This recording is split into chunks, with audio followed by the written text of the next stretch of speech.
Otep, bien-aimés frères et sœurs, vous connaîtrez la vérité et la vérité vous affranchira. Ça, c'est pas moi qui le dis, c'est la Bible qui le dit. Mais moi, je vous dis mieux. Vous connaîtrez la vérité historique, notamment celle de vos ancêtres kémites, et vous aurez une vision globale de ce que c'est que la vraie souveraineté politique. J'ajoute, vous reviendrez à la spiritualité africaine ancestrale et vous comprendrez les enjeux de l'indépendance économique. Et pour terminer, vous accepterez votre identité culturelle kémite et vous obtiendrez deux choses. La première, c'est la paix. La seconde, c'est le développement, à une condition. L'unité de toute l'Afrique noire, l'unité de tous les Noirs du monde entier.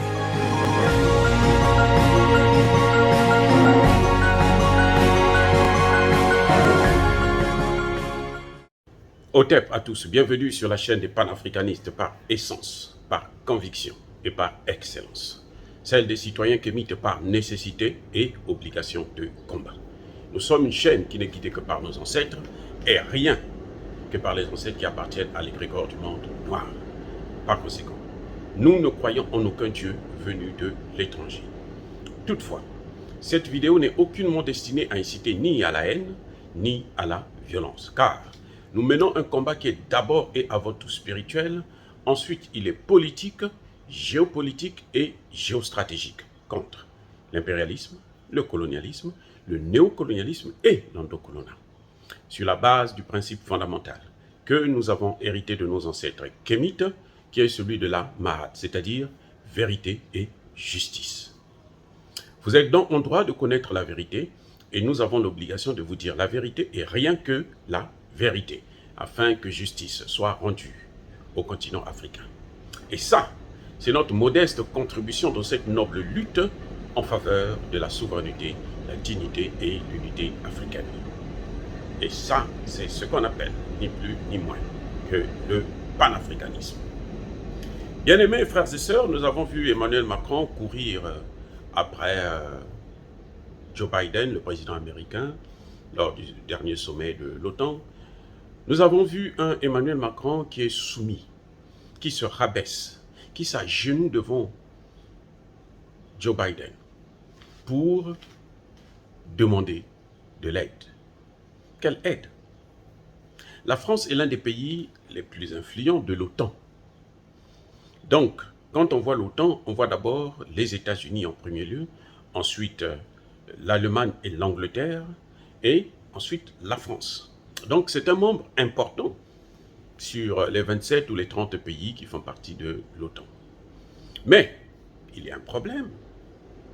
Pourquoi ce pays qui est pratiquement en première place, aujourd'hui, la France fait partie du commandement de l'OTAN, ce qu'elle n'a jamais été depuis l'époque de Jacques Chirac. Et c'est, comment on l'appelle, Nicolas Sarkozy qui est revenu dans, à reprendre ce statut-là que Emmanuel Macron a gardé. Pourquoi? Vous croyez que c'est pour l'Europe? C'est pour la guerre en Ukraine? La guerre en Ukraine, les Américains font tout ce qu'ils peuvent. Ils envoient des armes. Jusqu'à plus de 40. Actuellement, les États-Unis ont dépensé plus de 40 millions, mais plutôt milliards de dollars. Tandis que l'Union européenne, à elle seule, a dépensé moins de 10 milliards en armement pour que l'Ukraine puisse combattre la Russie. Donc, visiblement, le problème est ailleurs. Ça ne pose aucun problème, c'est clair et net. Mais ce problème, c'est lequel? Le problème, c'est lequel? Eh bien, je vais vous dire le problème. C'est très simple. C'est l'Afrique. Les États-Unis avaient déclaré que la France est le gendarme du monde. Depuis George Bush, Reagan et les autres. Et Donald Trump est venu dire que la France est carrément le shérif de l'Afrique. Donc, de shérif de l'Afrique à gendarme de l'Afrique, ça veut dire quoi? Ça veut dire que les États-Unis ont pris le dossier africain. Ils ont pris les pays africains qu'ils ont mis dans les mains de la France. L'Union européenne a fait confiance à la France. L'OTAN a fait confiance à la France pour que la France puisse gérer les pays africains. Or, la France, dans sa gestion des pays africains, tire le plus grand profit. C'est-à-dire que plus de 80% des bénéfices que leur rapporte l'Afrique vont directement en France. Et les 20%, ce sont les autres pays qui se le partagent.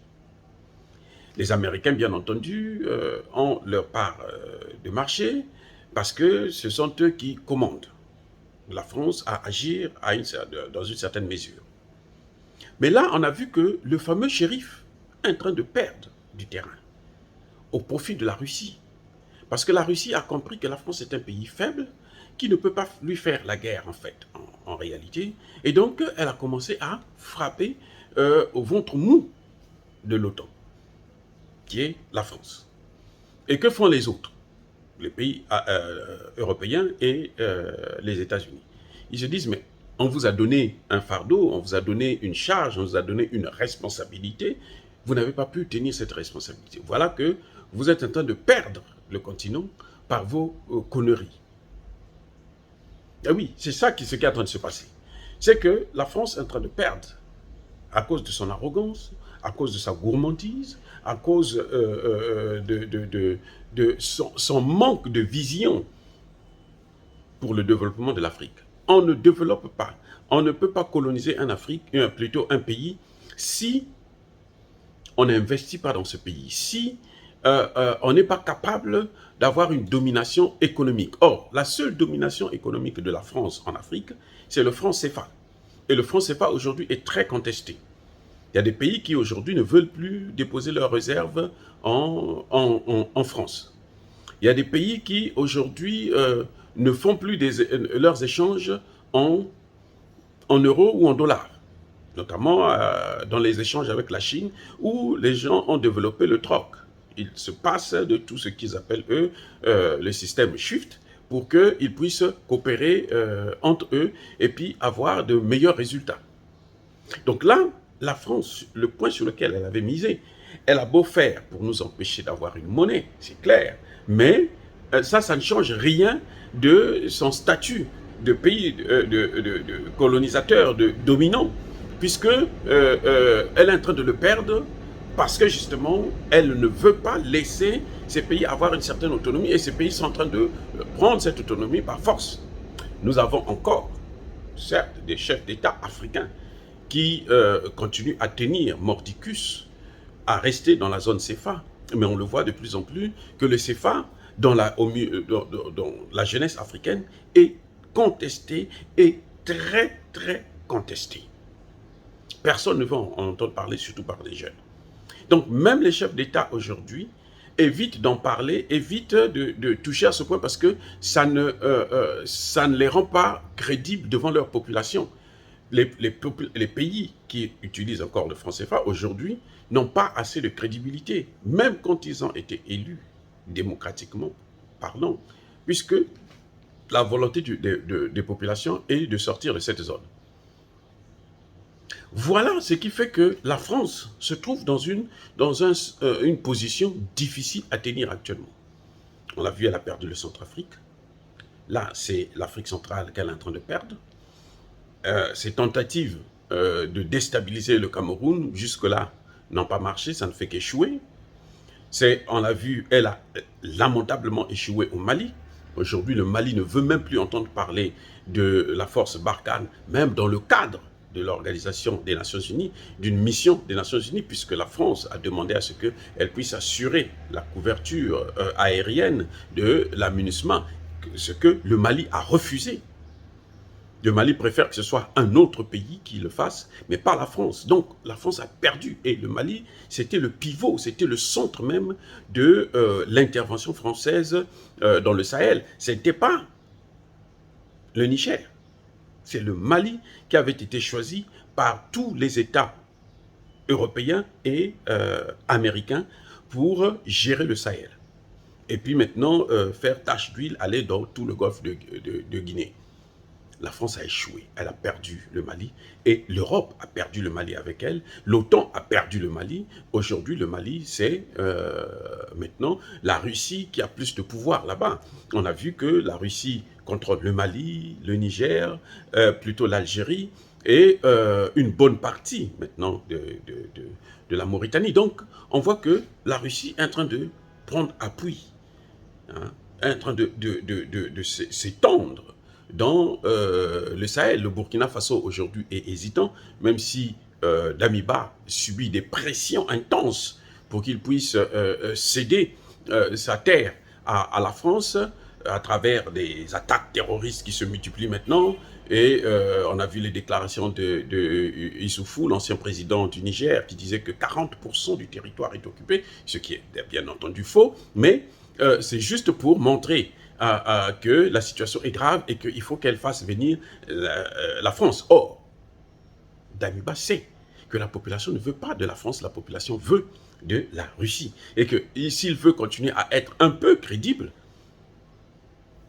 il ne pourra pas faire venir, autoriser la France à y être. La France est là déjà avec l'opération Sabre. C'est plus près de 1000 hommes. Mais on voit très bien qu'elle ne maîtrise pas le territoire. Et pourtant, le Burkina est un territoire 3 fois plus petit que le Mali. Au Mali, elle a eu 6 bases militaires. Hein, donc, pratiquement les grandes villes, les grands aéroports du Mali. Et c'est de là qu'elle puisait les matières premières, qu'elle volait les matières premières à gueule que veux-tu, et elle partait avec en Occident. Donc, quand Emmanuel Macron se plie, vient s'agenouiller devant Biden, en fait, il supplie Biden d'intervenir, puisque la France, même quand elle intervenait au Mali, le service de renseignement était américain. Et une bonne partie des interventions militaires aériennes se faisaient par les Américains. Donc, elle ne peut pas, à elle seule, financer une opération militaire en Afrique. Même pas celle de Barkhane, puisque Barkhane a fait venir les pays européens, et les pays européens, de plus en plus, se désolidarisent parce qu'ils se rendent compte que la France les a trempés, la France les a menés en bateau, la France les a menés dans une voie sans issue en Afrique. Les pays les plus crédibles savent qu'ils n'ont pas besoin de la France pour intervenir en Afrique. Et ça pose un problème. Et la France ne peut s'imposer actuellement en Afrique que via les États-Unis qui peuvent faire venir tous les pays de l'OTAN, qui peuvent demander aux pays européens d'intervenir avec la France. Voilà le motif fondamental qui fait que la France, d'ailleurs les journalistes français eux-mêmes l'ont critiqué, que c'est honteux pour que le président Macron puisse courir après le président américain, puisse se supplier le président américain. Mais c'est encore une fois de plus une demande d'aide pour qu'elle puisse reprendre sa position. Elle veut que Joe Biden puisse reconnaître que la France est le shérif de l'Afrique et que la France, par conséquent, les États-Unis puissent donner les moyens pour que la France puisse intervenir. Alors, les États-Unis aujourd'hui se battent pour leur survie, non seulement en Afrique, mais aussi en Asie, avec cette nouvelle force, la Russie, Chine, Inde, les BRICS. Voilà, c'est ça le vrai problème. Emmanuel Macron est aux abois. Emmanuel Macron ne sait plus quoi faire. Emmanuel Macron a perdu la main. Emmanuel Macron a perdu l'autorité en Afrique à cause, bien entendu, je vous l'ai déjà dit, son arrogance, sa gourmandise,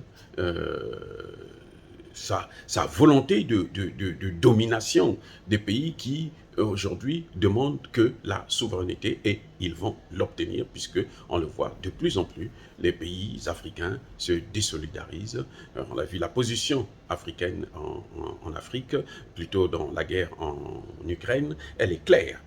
On a beau les influencer, les États-Unis ont beau prendre une loi pour punir ces pays, les pays africains continuent à résister, à soutenir la Russie autant qu'ils le peuvent. Voilà, bien entendu, bien aimés frères et sœurs. Est-ce que dire cela, c'est inciter à la haine ou à la violence? Non, nous sommes une force tranquille. Yaba, colère, fait, Yamalembe. Nous disons la vérité et je vous bénis par le Dieu des Kémites. J'ai dit et j'assume.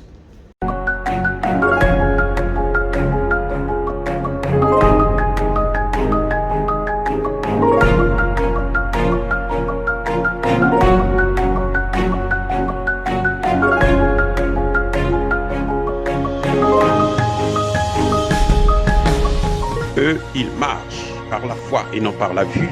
Mais moi, je vous conseille vivement de marcher par la connaissance scientifique et historique, notamment celle de nos ancêtres kémites, par les 5 sens et par l'intelligence. Hotep, vive l'Afrique éternelle et que Dieu vous bénisse. Abou Abia.